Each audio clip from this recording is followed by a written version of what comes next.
ప్రత్యేక ప్రార్థన పూర్వకం మళ్ళీ మనం ఈ నూతన సంవత్సరంలో ఏర్పాటు చేసుకున్నాం. దేవుడు వాక్యంలో నుండి యెషయా గ్రంథం మొదటి అధ్యాయం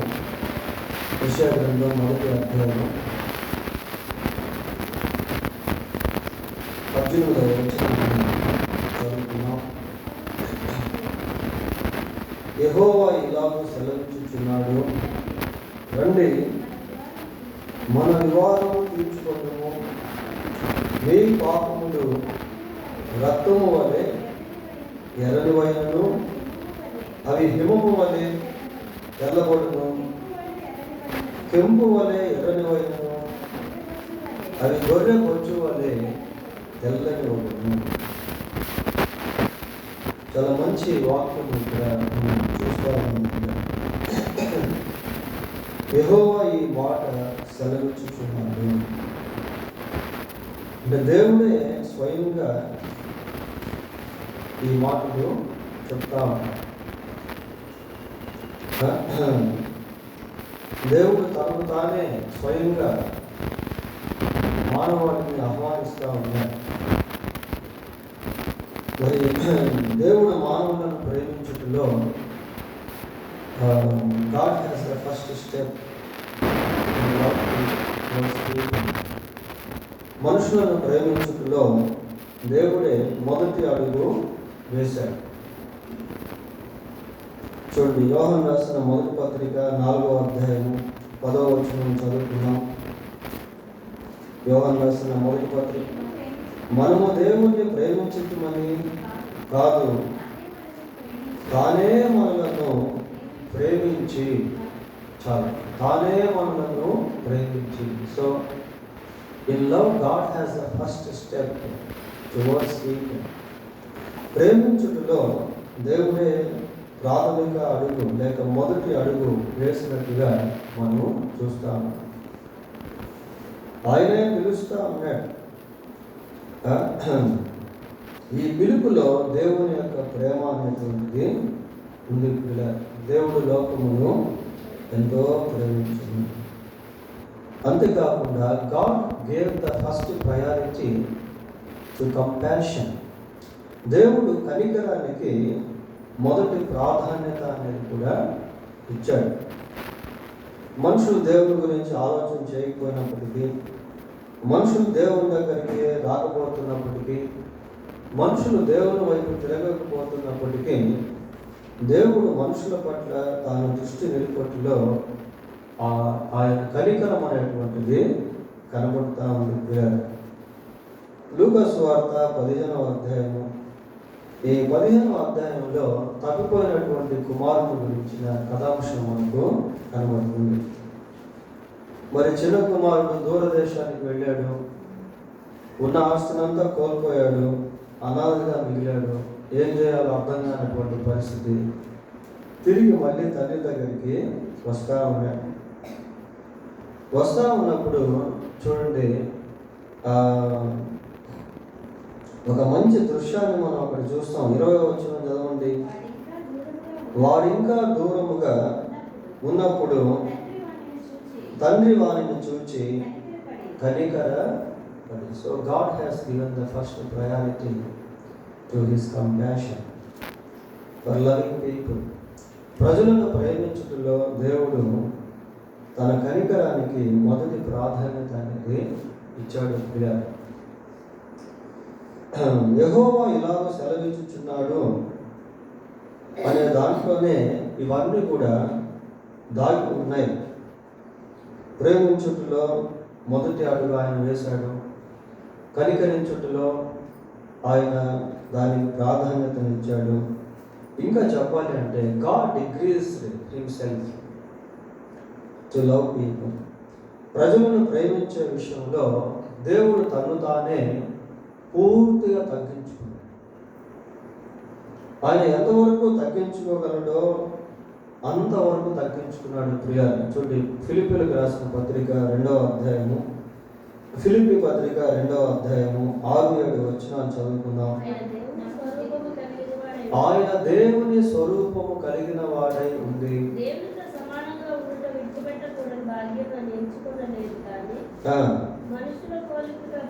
మనుషుల పోలికగా పుట్టి దాసుని స్వరూపమును ధరించుకొని తను తానే రిక్తునిగా చేసి he became empty himself.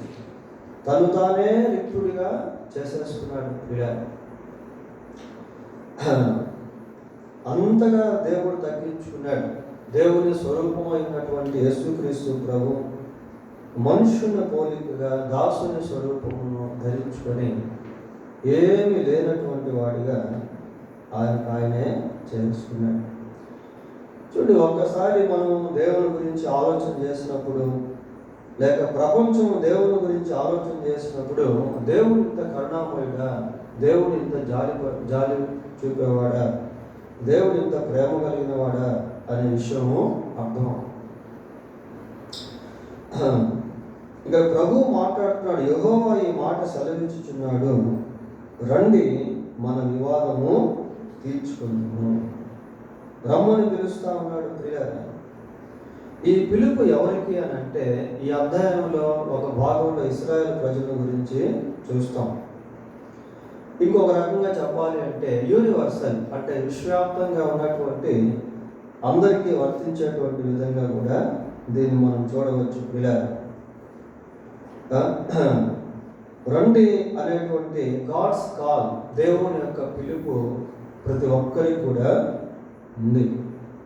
చూడండి, 45వ అధ్యాయము, ఇదే యెషయా గ్రంథం 45వ అధ్యాయము 22వ వచనాన్ని చదువుకున్నాం. 45:22 భూదిగంత నివాసులారా నా వైపు చూచి రక్షణ పొందండి. భూదిగంత నివాసులారా అంటున్నాడు. భూదిగంత నివాసులారా నా వైపు చూచి రక్షణ పొందండి అంటే, భూదిగంత అంటే ఈ భూమి యందు ఎక్కడెక్కడైతే ప్రజలు నివసిస్తూ ఉన్నారో అన్ని ప్రాంతాల్లో, అన్ని మూలల్లో ఉన్నటువంటి వాళ్ళందరికీ కూడా ఇది దేవుని యొక్క పిలుపు. భూదిగంతములు అనే ఈ పదము చాలా ప్రాముఖ్యమైనటువంటి పదము. ప్రియులారా, యేసుక్రీస్తు ప్రభు తన శిష్యులతో మాట్లాడుతూ అపోస్తలుల కార్యం 1వ అధ్యాయం 8వ వచనంలో ఏమన్నాడో ఒకసారి చూడండి.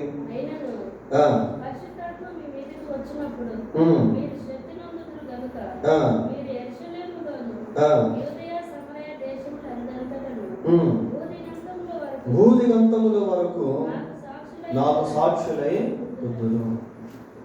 భూదిగంతముల నివాసులారా నా వైపు చూచి రక్షణ పొందండి. మనం దేవుని యొక్క ఏర్పాట్ల గురించి ఆలోచన చేసినప్పుడు భూదిగంత ప్రజలందరూ కూడా ఆయన వైపు చూసేటువంటి విధంగా ఆయన యందు విశ్వాసం ఉంచినటువంటి వారిని భూదిగంతముల వరకు సాక్షులుగా నిలబెట్టాడు.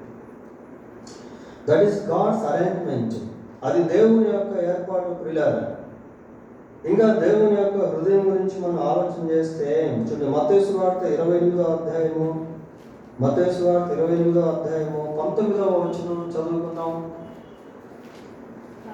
కాబట్టి మీరు వెళ్ళి సమస్త జనులను శిష్యులనుగా చేయండి. సమస్త జనులను మీరు వెళ్ళి సమస్త జనులను అంటే దేవుని యొక్క ప్రణాళిక లేక దేవుని యొక్క ఉద్దేశము ఏదో ఒక ప్రత్యేక గుంపు పైన కాకుండా ప్రపంచం అంతటిలో ఉన్న మనుషులందరి పైన ఉంది.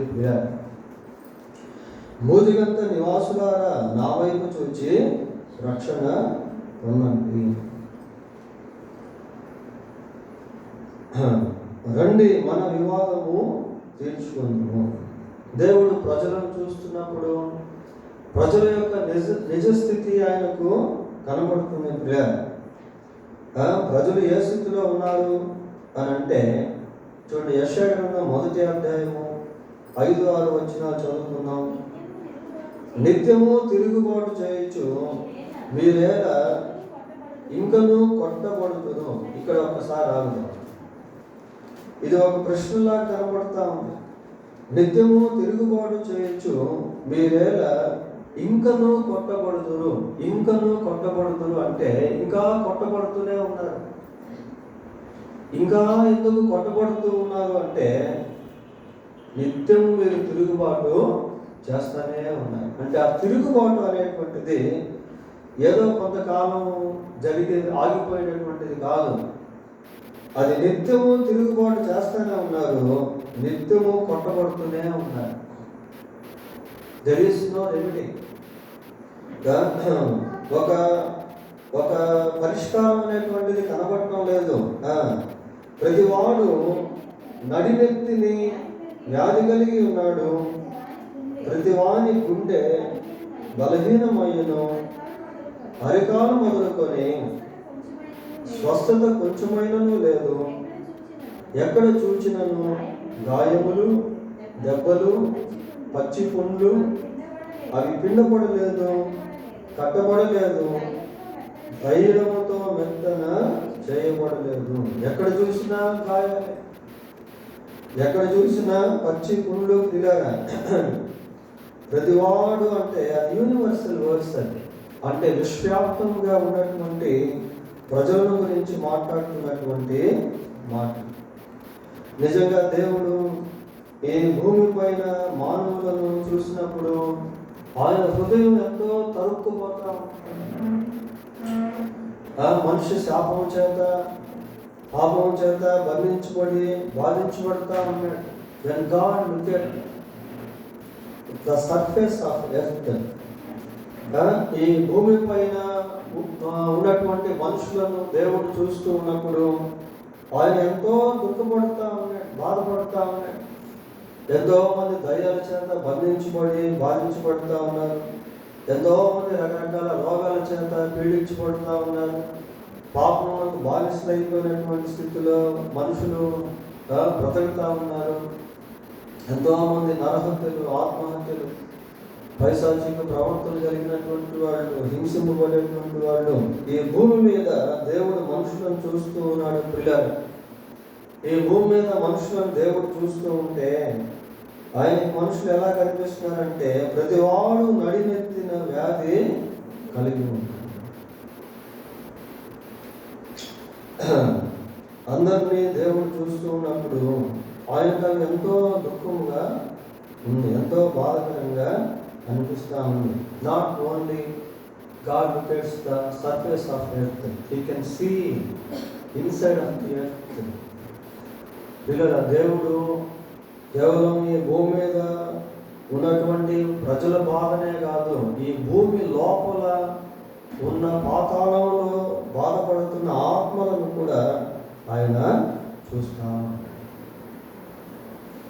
ఇది మనం గుర్తెరగాలి.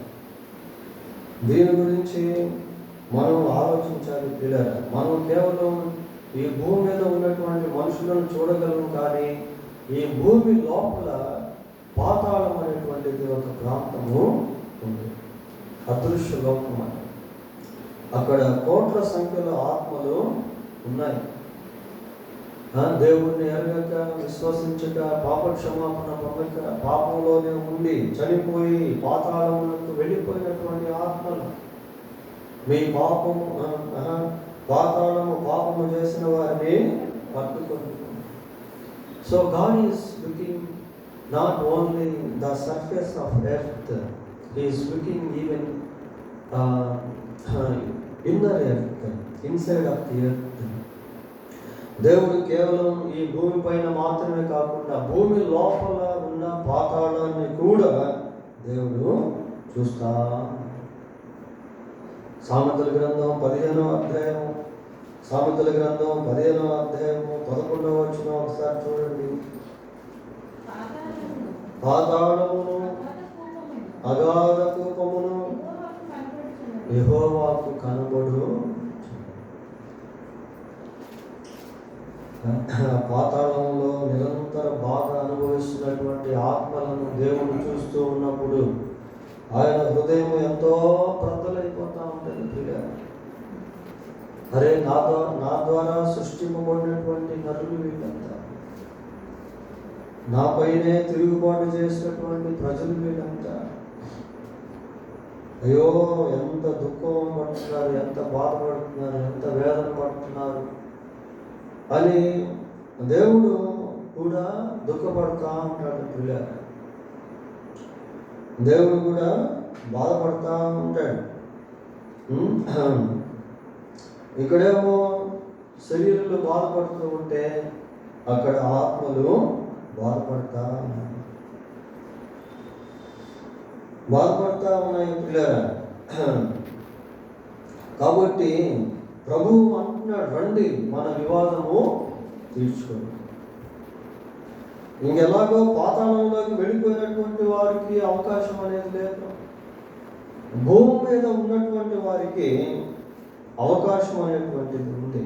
ఏ అవకాశము అంటే పాతాళమును తప్పించుకునే అవకాశము, పరలోకానికి ప్రవేశించే అవకాశం. యేసుక్రీస్తు ప్రభు ఎందుకు తన రాకడ ఆలస్యం చేస్తున్నాడు అంటే ఆ పాతాళంలో ఉన్నటువంటి ఆత్మల కోసం కాదు. ఈ భూమి మీద ఇంకా ప్రభువును నమ్ముకోకుండా సజీవంగా ఉన్నటువంటి వారి కొరకు ఆయన రాకడ ఆలస్యం అవుతారు. ఎవడును నశింపవలనని ఆయన ఇచ్చయింపక అని పేతురు రాస్తాడు. ఎవడును నశింపవలనని ఇచ్చయింపక, ఎవరు కూడా నశించుట దేవుని చిత్తం కాదు పిల్లలు. అందరూ కూడా మారు మనసు పొందాలి అనేదే దేవుని యొక్క ఉద్దేశం. రండి మన వివాదము తీర్చుకుందాము. ఇక్కడ వివాదము అనేటువంటి పదాన్ని మనం చూస్తాము. ఈ వివాదము అనేటువంటిది ఒక ఎనిమిది,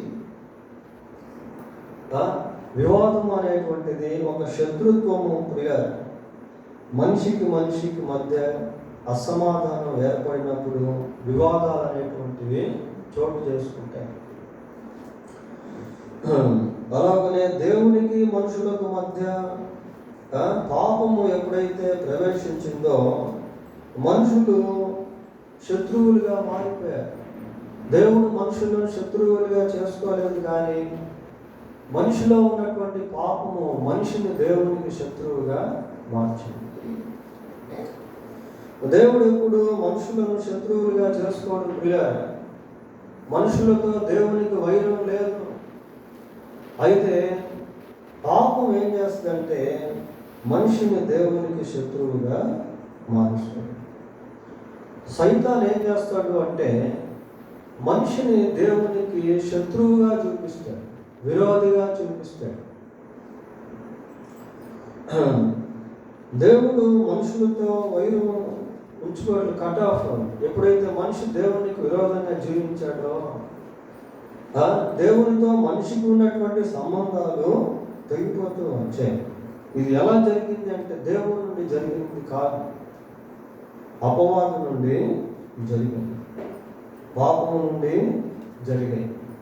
దేవుని యొక్క న్యాయ విధిని బట్టి జరిగింది పిల్లలు. బైబిల్లో ఒక మాట మనం చూస్తాం, ఏంటంటే కృపా సత్య సంపూర్ణుడు అని. కృప సత్యము అనేది రెండు ఆపోజిట్ వర్డ్స్. అది కృపకి సత్యముకి వ్యతిరేకం. సత్యం ఎప్పుడు కూడా మరి మనిషి తప్పు చేస్తే ఆ తప్పును బట్టి శిక్షించాలి అని సత్యం చెప్తా ఉంటాడు. అయితే కృప ఏం చేస్తుంది అంటే శిక్షించక క్షమించాలి అని కృప మాట్లాడుతూ ఉంటుంది. యేసుక్రీస్తులో ఈ కృపా సత్యము అనేటువంటి రెండు కూడా కలిసిపోయినాయి. అందుకే ఆ వాక్యము శరీరధారి అయి కృపా సత్య సంపూర్ణుడుగా మన మధ్య నివసించను. అపవాది ఏం చేస్తాడు అంటే మనిషి దేవునికి విరోధంగా జీవించినప్పుడు ఆ మనిషిని గురించి దేవునికి నేరం మోపుతా ఉంటాడు. చూడండి, ప్రకటన గ్రంథం 12వ అధ్యాయము 10వ వచనం చదువుకుందాం. ఈ వివాదం అనేటువంటిది అంత ప్రాముఖ్యమైనది పిల్లలు.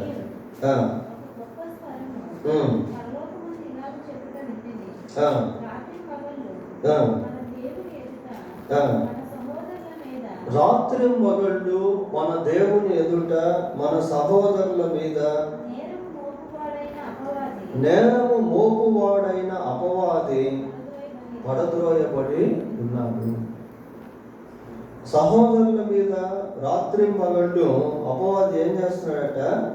నేరం మోపుతా ఉన్నాడట పిల్లలు. మరి దేవుడు కూడా నేరం మోపుతాడా మనిషి మీద? సైతానుడు మనిషి మీద నేరం మోపుతా ఉన్నాడు. కానీ దేవుడు ఎలాంటి వాడు అంటే పిల్లలు, మనిషి తప్పు చేసినప్పుడు ఆ తప్పుల గురించి మాట్లాడతాడు. ఎట్లా మాట్లాడతాడో తెలుసా? నేరం మోపినట్టు కాదు. చూడండి దేవుని వాయిస్ ఎలా ఉంటుందో. అదే ప్రకటన గ్రంథం 2వ అధ్యాయము 4వ వచనం చదువుదాం. అయినను మొదట నీకుండిన ప్రేమను నీవు వదిలితివని నేను నీ మీద తప్పు ఒకటి మోపవలసి ఉన్నది. మరి అపవాదికి దేవునికి వ్యత్యాసం ఏంటి అని అంటే, అపవాది నేరాన్ని మోపుతాడు కానీ రెమెడీ చెప్పడు, పరిష్కారం చెప్పడు. కానీ దేవుడు ఎలాంటి వాడు అంటే చేసిన నేరముల గురించి మాట్లాడుతూ దాన్ని ఎలా సరి చేసుకోవాలనేటువంటిది చెప్తాడు. 5వ వచనం చదవండి. నీవు ఏ స్థితిలో నుండి పడితివో అది జ్ఞాపకము చేసుకొని మారు మనసు పొంది ఆ మొదటి క్రియలను చేయి. ప్రియుల, తప్పుతో పాటు ప్రభువు ఒక పరిష్కారాన్ని కూడా అక్కడ తెలియజేస్తా ఉన్నాడు. సైతాన్ ఏం చేస్తాడంటే తప్పును మోపుతాడు కానీ పరిష్కారం గురించి చెప్పడు. అది దేవునికి సాతానుకి మధ్య ఉన్నటువంటి వ్యత్యాసము పిల్లలు. ఇక దేవుడు మాట్లాడుతున్నాడు. ఏమన్నాడంటే వివాదముల గురించి మాట్లాడుతూ ఉన్నాడు. రండి మన వివాదము తీర్చుకుందాము. దేవుడు మనిషికి శత్రువుగా మారలేదు. మనిషే దేవునికి శత్రువు అయ్యాడు. దేవుడు మనిషికి విరోధంగా చేయలేదు. మనిషే దేవునిపై తిరుగుబాటు చేశాడు. ఇప్పుడు దేవునికి మనిషికి మధ్య ఒక వివాదం అనేటువంటిది చోటు చేసుకుంది. కనుక ప్రభువు ఆ వివాదం గురించి మాట్లాడుతూ ఉన్నాడు. ఏమంటున్నాడంటే రండి మన వివాదము తీర్చుకుందుము అని అంటే God is ready to reconcile. సమాధాన పడే విషయంలో దేవుడు సిద్ధంగా ఉన్నాడు ప్రియులారా. అంటే ఆయన మనతో సమాధాన పడడం కాదు, మనం ఆయనతో సమాధాన పడితే ఆ సమాధానాన్ని స్వీకరించడానికి దేవుడు సిద్ధంగా. చాలామందికి ఈ విషయం తెలియదు పిల్లారు. కాబట్టి ఈ సమాధాన సువార్త అనేటువంటిది చాలా ప్రాముఖ్యం. ప్రజలకి ఈ విషయం తెలియదు. కొరింథీయులకు రాసిన 2వ పత్రిక 5వ అధ్యాయము, కొరింథీయులకు రాసిన 2వ పత్రిక 5వ అధ్యాయము 20వ వచనం చదువుకుందాం. కావున దేవుడు మా ద్వారా వేడుకొనినట్లు మేము క్రీస్తుకు రాయభారులమై దేవునితో సమాధాన పడుడని క్రీస్తు పక్షముగా మిమ్మును బతిమాలు కొనుచున్నాము. పిల్లలు, this is our part to reconnect people to God. ప్రజలను తిరిగి దేవునితో కలుసుకునేదానికి మనం చేయవలసినటువంటి పని ఇక్కడ చూస్తాము. దేవుడు మా ద్వారా వేడుకొన్నట్లు మేము క్రీస్తుకు రాయభారులమై దేవునితో సమాధాన పడుడని. మనిషితో దేవుడు సమాధాన సంధి కుదిర్చాడు పిల్లలు. అది ఆల్రెడీ ఇట్ ఈస్ ఫినిష్డ్. అది సంపూర్తి అయిపోయింది. 18వ వచనం మనం చదివితే కొరింథీయులకు రాసిన 2వ పత్రిక 5:18 సమస్తమును దేవుని వల్ల ఆయన మనలను క్రీస్తు ద్వారా తనతో సమాధానపరుచుకొని అంటే ఆల్రెడీ ఇట్ ఈస్ డన్. సమాధానపరుచుకునేసాడు. యేసుక్రీస్తు ప్రభు ఎప్పుడైతే సిలువలో సమాప్తమైనది అని చెప్పాడో అప్పుడే మానవుని యొక్క జీవితంలో దేవుని యొక్క సమాధానం అనేది ప్రవేశించింది ప్రియులారా. కాబట్టి దేవుని తరపు నుండి సమాధానం అనేది వచ్చేసింది. ఇప్పుడు మనిషి దేవునితో సమాధాన పడాలి. మనుషులు దేవునితో సమాధాన పడే ఆ పరిచర్యలో దేవునితో సమాధాన పడినటువంటి మనము పనిచేయాలి. ఎలాగునా అంటే క్రీస్తు పక్షమందు రాయబారులుగా పనిచేయాలి. We need to work on behalf of Christ as ambassadors. క్రీస్తు ప్రభు పక్షమందు మనము రాయబారులుగా పనిచేయాలి. ప్రభు మాట్లాడుతున్నాడు, యెహోవా ఈ మాట సెలవిచ్చుచున్నాడు, రండి మన వివాదము తీర్చుకుందాము, మన వివాదము తీర్చుకుందాము. మీ పాపములు రక్తము వలె ఎర్రని వైనను, అవి హిమము వలె తెల్లని. మీ పాపములు రక్తము వలె ఎర్రగా ఉన్నా పర్వాలేదు. ప్రియులారా, కొన్నిసార్లు దేవుడు రాజీ పడిపోవటం అనేది మనం బైబిల్లో చూస్తాం. అసలు నిజంగా దాని గురించి ఆలోచిస్తే మనం అసలు దేవుణ్ణి ఎంత స్తుతించాలనేది మనకు తెలియదు ప్రియులారా. దేవుని దృష్టికి విరోధంగా జీవించినటువంటి నినేవా ప్రజలు ఎప్పుడైతే పశ్చాత్తాపడ్డారో, మారు మనసు పొందారో, దేవుడు వారితో రాజీ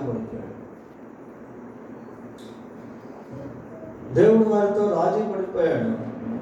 శిలువ మీద ఉన్నటువంటి బందిపోటు దొంగ నేరస్తుడు, దానికి ముందే అక్కడున్న యేసు ప్రభువును దూషించినటువంటి వాడు, శిలువ శిక్షకు పాత్రుడు, యేసు నీవు నీ రాజ్యంతో వచ్చినప్పుడు నన్ను జ్ఞాపకం చేసుకో అని వెంటనే ప్రభువు అతనితో రాజీ పడిపోయాడు. ఎంత ప్రేమ కలిగినటువంటి వాడు ప్రియులారా.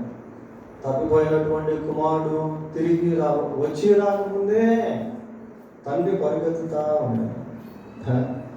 మనుషులకి సత్యం అర్థమైతే, దేవుని ప్రేమను గుర్తిస్తే ఏ ఒక్కరు కూడా నరకనివ్వరు, ఏ ఒక్కరు కూడా పాతాళానికి వెళ్ళరు ప్రియులారా.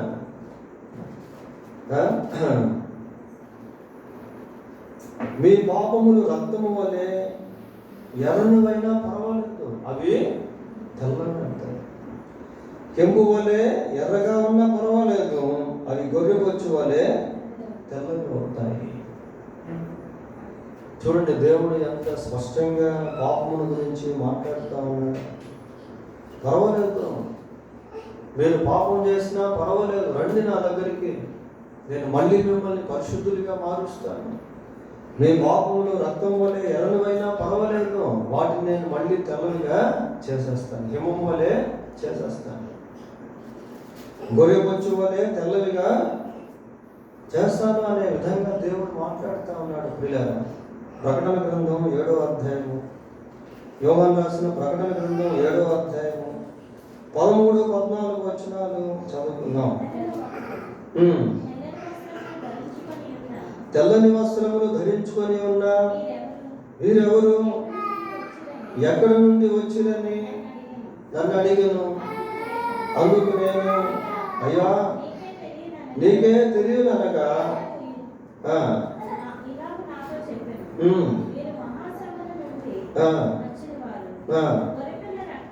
గొర్రెపిల్ల రక్తములో తమ వస్త్రములను ఉతుకుకొని వాటిని తెలుపు చేసుకోండి. గొర్రెపిల్ల రక్తములో వస్త్రాలను ఉతుక్కొని వాటిని తెలుపు చేసుకోండి. ఈ వచనాన్ని కొంచెం మనం క్షుణ్ణంగా పరిశీలించాలి. ఏంటి అంటే, అక్కడ ప్యాసివ్ వాయిస్ అనేది మనం చూస్తాం. అంటే వాళ్ళకి వాళ్ళే గొర్రెపిల్ల రక్తంలో వారి వస్త్రాలను కడుక్కొని వాటిని శుద్ధి చేసేసుకున్నారు. అంటే దేవుడు చేయాల్సింది చేసేసాడు, ఇప్పుడు మనిషి చేయాల్సింది మనిషి చేయాలి. ప్రభు యొక్క రక్తం చిందించబడింది, ఆ రక్తంలో పాపి కడగబడాలి. ప్రభు యొక్క రక్తం చిందించబడింది, ఆ రక్తాన్ని మనిషి ఆశ్రయించాలి. ప్రభు అందరికీ పాప క్షమాపణ ఇచ్చాడు. మనుషులు ఆ పాప క్షమాపణను పొందుకోవాలి. పరలోక రాజ్యం అందరికీ ఉంది. అయితే దాంట్లో ప్రవేశించాల్సినటువంటి బాధ్యత మనిషి పైన ఆధారపడింది. When man takes a decision to enter into God's kingdom, ఒక మనిషి దేవుని యొక్క రాజ్యంలో ప్రవేశించేదానికి తీర్మానం చేసుకుంటే ఆ వ్యక్తి ప్రవేశించేదానికి అవకాశం అనేది ఉంది. ఇక వీళ్ళే గొర్రెపిల్ల రక్తములో వారి వస్త్రాలను ఉతుక్కొని తెలుపు చేసేసుకున్నారు. అంటే దేవుని వైపు నుండి జరగాల్సినటువంటివి జరిగాయి, మనిషి వైపు నుండి జరగాల్సినటువంటివి మిగిలిపోయినాయి. అవి జరగకపోవడం వల్ల మనుషులు పాతాళానికి వెళ్ళిపోతా ఉన్నారు. God is always ready to forgive people who come to him, who listen to him, who reconcile him. తనతో సమాధాన పడేటువంటి వారి విషయంలో, తన యొద్దకు వచ్చేటువంటి వారి విషయంలో దేవుడు ఎప్పుడు కూడా చేర్చుకునేదానికి సిద్ధంగా ఉంటాడు. చూడండి, యెషయా గ్రంథం 55వ అధ్యాయము, యెషయా గ్రంథం 55వ అధ్యాయము 7వ వచనం చదువుకుందాం. భక్తిహీనులు తమ మార్గమును విడువవలెను, దుష్టులు తమ తలంపులను మానవలెను, వారు యెహోవా వైపు తిరిగిన యెడల ఆయన వారి యందు జాలిపడును.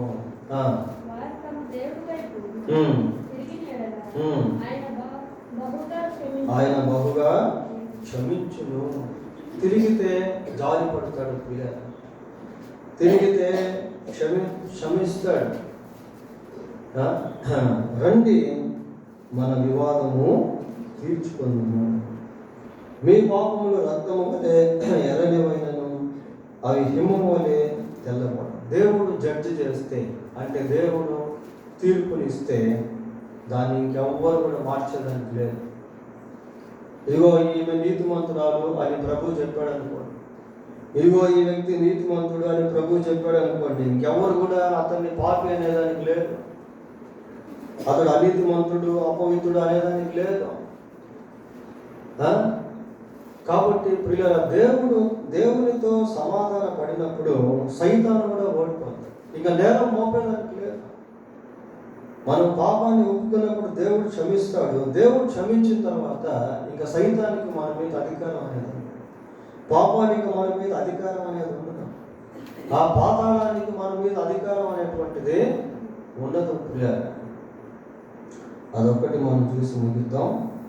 రోమపత్రిక 8వ అధ్యాయము, రోమపత్రిక 8వ అధ్యాయము 33వ వచనాన్ని చదువుకుందాం. దేవుని చేత ఏర్పరచబడిన వారి మీద నేరము మోపువాడు. దేవుని చేత ఏర్పరచబడిన వారి మీద నేరం ఎవరు మోపలేరు. నీతి మంతునిగా తీర్చువాడు దేవుడే. ఆయన నీతిమంతుడిగా తీరిస్తే ఒక మనిషిని, ఇంకా మనిషి మీద నేరం మోపగలిగిన వారు ఎవరు లేరు. పిల్ల రండి మన వివాదము తీర్చుకోండి. మీ పాపమును రక్తం వల్ల ఎర్రనివైనా పర్వాలేదు, అవి హిమము వలె తెల్లవిగా చేస్తాను. కెంపు వలె ఎర్రనివైనా పర్వాలేదు, అవి గొర్రెబొచ్చు వలె తెల్లనివిగా చేసేస్తాను. యేసు ప్రభు యొక్క రక్తము ద్వారా పరిశుద్ధపరచబడేటువంటి స్థితి మనిషికి ఇవ్వబడి దాన్ని మనిషి పొందుకోవాలి. దేవునితో సమాధాన పడితే చాలు ప్రియ, ఇక సైతాన్ ఏం చేయలేడు. కనుక ప్రభు అందరినీ పిలుస్తా ఉన్నాడు. ఈ పిలుపులో పాల్పంపులు పొందినటువంటి వారు ఇంకా పొందినటువంటి వారిని దేవుని వద్దకు నడిపించారు. వారికి ఈ సమాధానకరమైన సువార్తను అందించారు. ప్రభు పక్షమందు మనం రాయబారులుగా పనిచేయాలని దేవుడు కోరుకుంటా ఉన్నాడు. ప్రియులారా, దేవుడు తన వాక్యం దీవించుగాక. ప్రార్థన చేసుకుందాం. చిన్న ప్రార్థన చేసిన తర్వాత నేను ప్రేయర్ పాయింట్స్ చెప్తాను. పరిశుద్ధులైన మా దేవా, మీకు వందనాలు, స్తోత్రాలు. రండి, మన వివాదము తీర్చుకుందాము. మీ పాపములు ఎర్రనివైనను అవి హిమము వలె తెల్లని వగును, కెంపు వలె ఎర్రనివైనను అవి గొరిబొచ్చు వలె తెల్లని వగును అని మీరు మనుషులందరినీ కూడా పిలుస్తూ ఉన్నారు ప్రభా. ఆయన ప్రతి వ్యక్తిని మీరు ప్రేమిస్తూ ఉన్నారు. ప్రేమలో ప్రథమ అడుగు మీరే వేశారు. కనికరములో మీరు గొప్ప ప్రాధాన్యత చూపించారు ప్రభా. మనుషులు సత్యాన్ని గుర్తెరుగునట్లుగా సహాయం చేయండి. పాపికి మీ వద్ద ఆశ్రయం కలదు, క్షమాపణ కలదు ప్రభా. మీరు జాలిపడేటువంటి దేవుడు, బహుగా క్షమించేటువంటి వాడు. ఆయన మీకు వందనాలు, స్తోత్రాలు. బూదిగంత నివాసులారా, నా వైపు చూసి రక్షణ పొందండి అని అందరినీ కూడా పిలుస్తున్నటువంటి వాడు కనుక లోకమంతా మీ వైపు చూడగలుగుటకు సహాయం చేయండి. ఆయన మా జీవితాల్లో మేము ఆయన మీ పక్షమందు రాయబారులుగా పనిచేయటం కృప దయచేయండి. ఈ సత్యమును అనేకులకు చేరవేసే వారముగా ఉండటం మీరే కనికరించి మీ పరిచర్యలో మమ్మల్ని బలపరిచి వాడుకొని చెప్పబడిన సందేశంలో మీ మాటలకి ముద్ర వేసి నీరు కట్టి ఫలింపు దయచేయండి. మా ఎదుట ఉన్న ప్రార్థన సమయాన్ని మాకు దీవెనకరంగా చేయండి. మా రక్షకుడైన యేసుక్రీస్తు పరిశుద్ధమైన నామములో ప్రార్థన చేస్తున్నాము తండ్రి. ఆమేన్.